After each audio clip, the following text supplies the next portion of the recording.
All right, so today our subject is the leader's primary responsibility.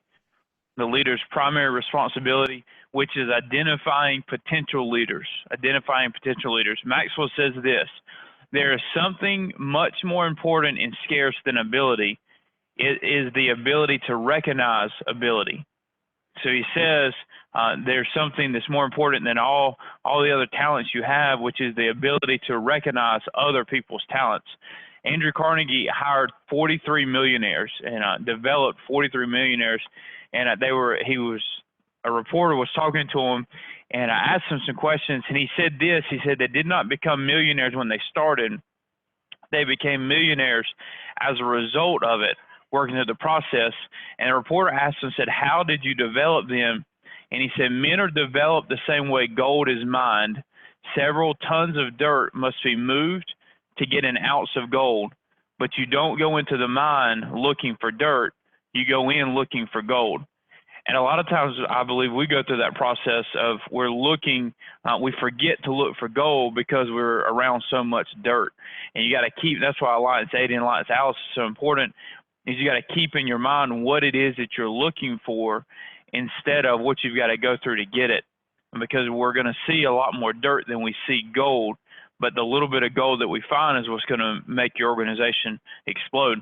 The more positive qualities you look for, the more you're going to find them. And so when you're looking for certain things, you will find certain things. So 2 points this morning. Number one, selecting the right people. He says if you select well, the benefits are multiplied and seem nearly endless. If you select poorly, the problems are multiplied and seem endless. And so your ability to choose is the secret to your explosive growth. The law of diminishing expertise, leaders tend to hire people whose ability and expertise are beneath their own. As a result, when their organizations grow and more people are hired, the number of people with low expertise far exceeds the leaders who have great expertise.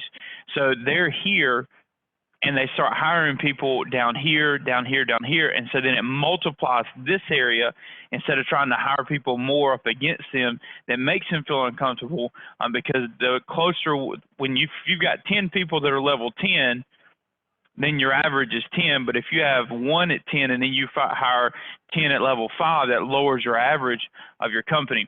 4 ways to combat the trend toward mediocrity. Number one, make the hiring responsibility of a highly developed leader. So take the responsibility of hiring people on your highest developed leader. Number 2, hire the most highly developed leaders you can get. When you see people that are already leaders or developed, don't just push them to the side. Target those people. Look for highly developed people. Number 3, commit to modeling leadership.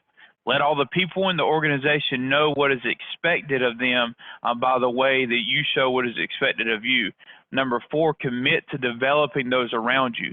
So if you've identified them, commit to the pain of developing those people. Then number 2, here's some qualities to look for in a leader. Number 1 is character. Some of the qualities that make up good character include honesty, integrity, self-discipline, teachability, dependability, perseverance, and a strong work ethic. Here's some warning signs that Maxwell gives to watch for in the side of character. Number 1, a person's failure to take responsibility for his actions or circumstances. If they fail to take responsibility, this is an indicator their character is not ready to where it needs to be for them to be a leader. Number 2 is unfulfilled promises or obligations. Number 3, failure to meet deadlines. They're doing these things. These are indicators for you to help you identify who your leaders are. You can tell much about a person's ability to lead others from how well he manages his own life. And often we say, hey, so-and-so, they really want to do this, or they really but they can't manage their own life. They're probably not going to be able to manage an agency and help you grow the way you want them to. Doesn't mean that we get rid of them, but it does mean that we make calculated choices based on the character that we see. Number 2 is influence. Every leader has these 2 characteristics. Number 1, he is going somewhere, and number 2, he's able to persuade others to go with him. And if you are a leader but you are unable to convince other people to go with you, you're probably not a leader. You're just walking. Number 2, influence must be measured to determine its quality. So it has to be measured in order to determine its quality. So you can't just say this person is a leader, this person has influence. You have to be able to measure that. And the way you measure it is looking at their life and looking at the way they do things they do. He puts in his chapter, he gives the question, does a person have followers due to their position, which is their job title, or permission, their relationships, or production, their results, or personal development, them developing others? How does that person have influence? Second way to look at influence is who is influencing them. If you find a person who is not being influenced by anyone else, that is a dangerous person to be around. Everybody is following somebody. And so if you can figure out who they're following, you tend to be able to know where they're going. And so if you can see who they're following that's 10 years down the road, that's typically where they're going to end up. So it's an easy indicator to look into the future. The third one is a positive attitude.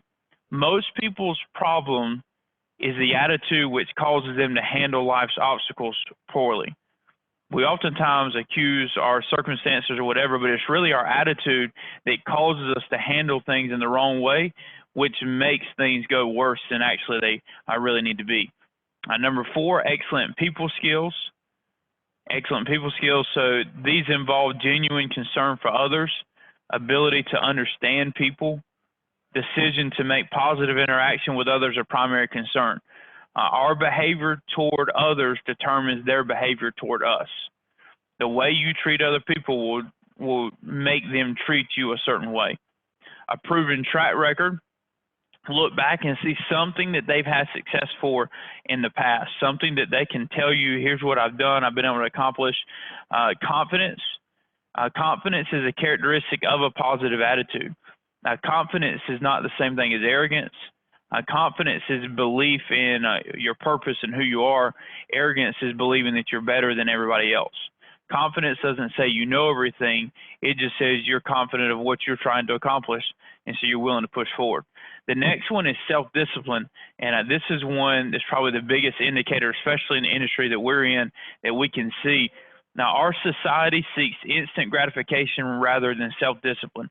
Everybody wants it really, really fast, and so you talk to people all day long, and you speak to them and tell them what it is that needs to take place, and they want to know how they can do what you did in 3 years in 2 days, and how they can learn what you learned in your lifetime in 2 days.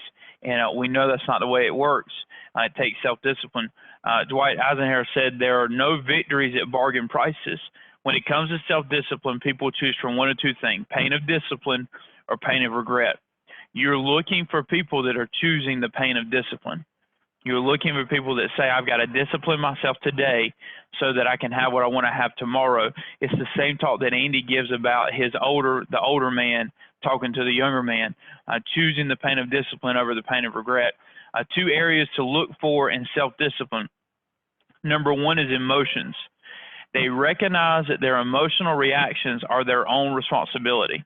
If they constantly overreact, they constantly react emotionally in the wrong way, that is an indicator that there needs to be some work done there, that they need some help there, and it may be an indicator that they're not ready to be the leader that you want them to be.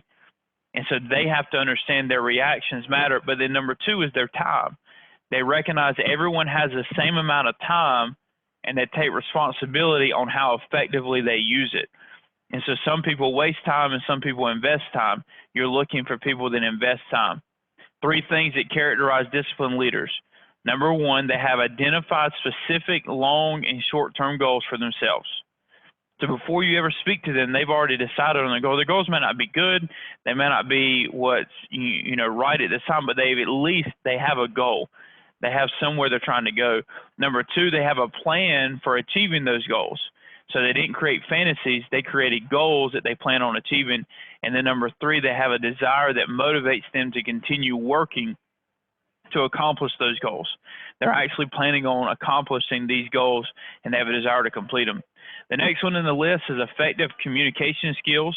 Maxwell says, when I look at a potential leader's communication skills, I look for genuine concern, the ability to focus on the responder, the ability to communicate with all kinds of people, eye contact, and a warm smile.